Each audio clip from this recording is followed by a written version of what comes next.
1 Kings chapter 7. Solomon was building his own house 13 years, and he finished his entire house.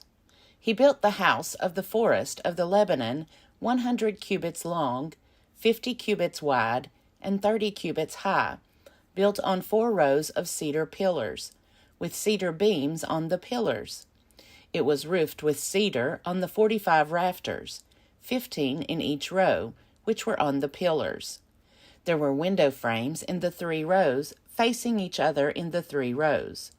All the doorways and doorposts had 4-sided frames, opposite, facing each other in the 3 rows. He made the hall of pillars 50 cubits long and 30 cubits wide. There was a porch in front with pillars and a canopy in front of them. He made the hall of the throne, where he was to pronounce judgment, the hall of justice, covered with cedar from floor to floor. His own house, where he would reside, in the other court back of the hall, was of the same construction. Solomon also made a house like this hall for Pharaoh's daughter, whom he had taken in marriage. All these were made of costly stones, cut according to measure, sawed with saws, back and front, from the foundation to the coping, and from outside to the great court. The foundation was of costly stones, huge stones, stones of 8 and 10 cubits. There were costly stones above, cut to measure, and cedar wood. The great court had 3 courses of dressed stone to 1 layer of cedar beams all around. So had the inner court of the house of the Lord, and the vestibule of the house. Now King Solomon invited and received Hiram from Tyre. He was the son of a widow of the tribe of Naphtali, whose father, a man of Tyre, had been an artisan in bronze. He was full of skill, intelligence, and knowledge in working bronze. He came to King Solomon and did all his work. He cast 2 pillars of bronze. 18 cubits was the height of the one, and a cord of 12 cubits would encircle it. The second pillar was the same. He also made 2 capitals of molten bronze, to set on the tops of the pillars.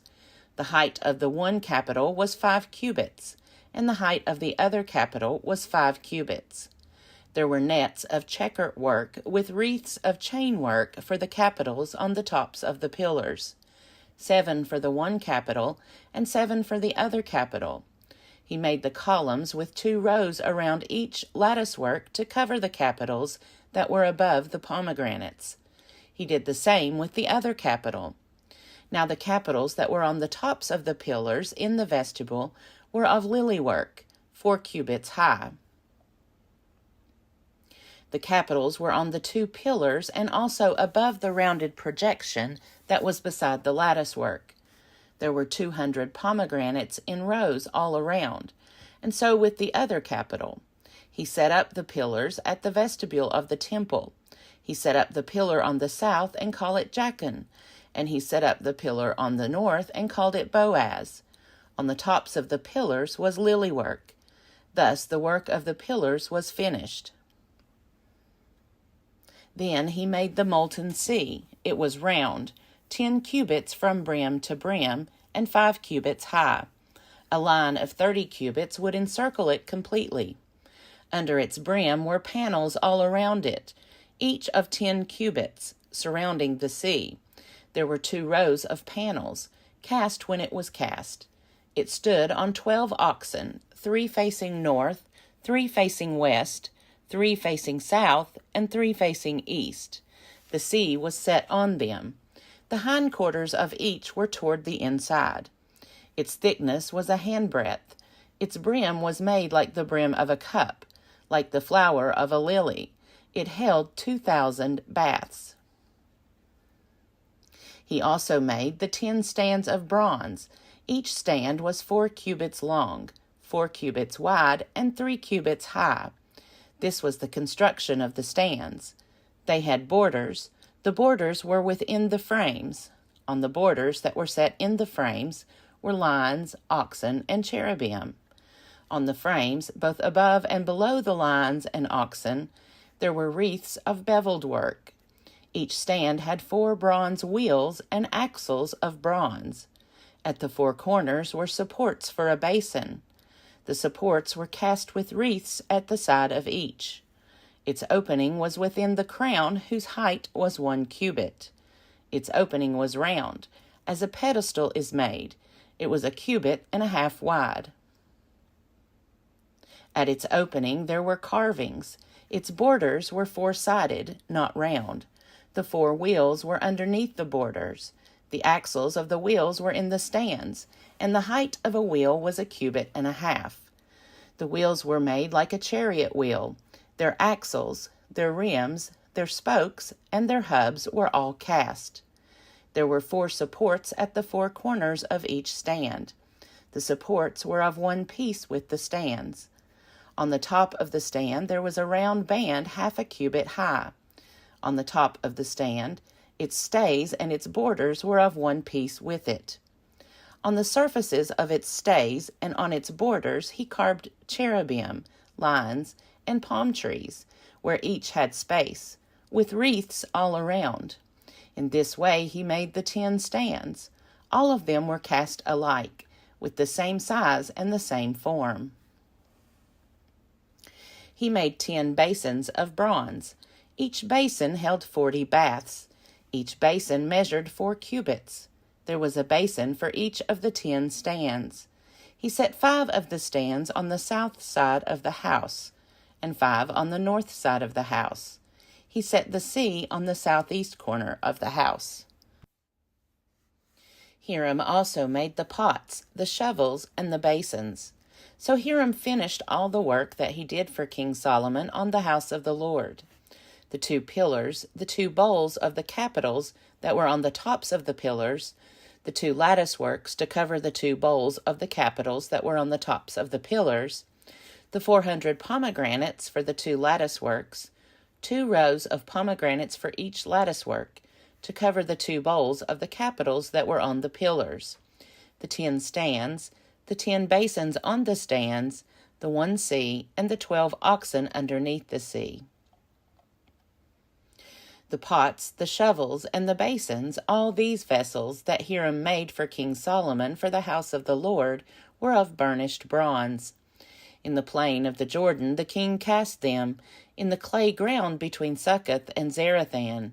Solomon left all the vessels unweighed, because there were so many of them. The weight of the bronze was not determined. So Solomon made all the vessels that were in the house of the Lord, the golden altar, the golden table for the bread of the presence, the lampstands of pure gold, 5 on the south side and 5 on the north, in front of the inner sanctuary, the flowers, the lamps, and the tongs of gold, the cups, snuffers, basins, dishes for incense, and fire pans of pure gold, the sockets for the doors of the innermost part of the house, the most holy place, and for the doors of the nave of the temple of gold. Thus all the work that King Solomon did on the house of the Lord was finished. Solomon brought in the things that his father David had dedicated, the silver, the gold, and the vessels, and stored them in the treasuries of the house of the Lord. 2 Chronicles chapter 4. He made an altar of bronze, 20 cubits long, 20 cubits wide, and 10 cubits high. Then he made the molten sea. It was round, 10 cubits from rim to rim, and 5 cubits high. A line of 30 cubits would encircle it completely. Under it were panels all around, each of 10 cubits, surrounding the sea. There were 2 rows of panels, cast when it was cast. It stood on 12 oxen, 3 facing north, 3 facing west, 3 facing south, and 3 facing east. The sea was set on them. The hindquarters of each were toward the inside. Its thickness was a handbreadth. Its rim was made like the rim of a cup, like the flower of a lily. It held 3,000 baths. He also made 10 basins in which to wash, and set 5 on the right side and 5 on the left. In these they were to rinse what was used for the burnt offering. The sea was for the priests to wash in. He made 10 golden lampstands as prescribed, and set them in the temple, 5 on the south side and 5 on the north. He also made 10 tables, and placed them in the temple, 5 on the right side and 5 on the left. And he made 100 basins of gold. He made the court of the priests, and the great court, and doors for the court. He overlaid their doors with bronze. He set the sea at the southeast corner of the house. And Huram made the pots, the shovels, and the basins. Thus Huram finished the work that he did for King Solomon on the house of God: the 2 pillars, the bowls, and the 2 capitals on the top of the pillars, and the 2 lattice works to cover the 2 bowls of the capitals that were on the top of the pillars, the 400 pomegranates for the 2 lattice works, 2 rows of pomegranates for each lattice work, to cover the 2 bowls of the capitals that were on the pillars. He made the stands, the basins on the stands, the 1 sea, and the 12 oxen underneath it. The pots, the shovels, the forks, and all the equipment for these, Huram-Abi made of burnished bronze for King Solomon for the house of the Lord. In the plain of the Jordan the king cast them, in the clay ground between Succoth and Zeradah. Solomon made all these things in great quantities, so that the weight of the bronze was not determined. So Solomon made all the things that were in the house of God: the golden altar, the tables for the bread of the presence, the lampstands and their lamps of pure gold to burn before the inner sanctuary, as prescribed, the flowers, the lamps, and the tongs of purest gold, the snuffers, basins, ladles, and firepans of pure gold. As for the entrance to the temple, the inner doors to the most holy place and the doors of the nave of the temple were of gold.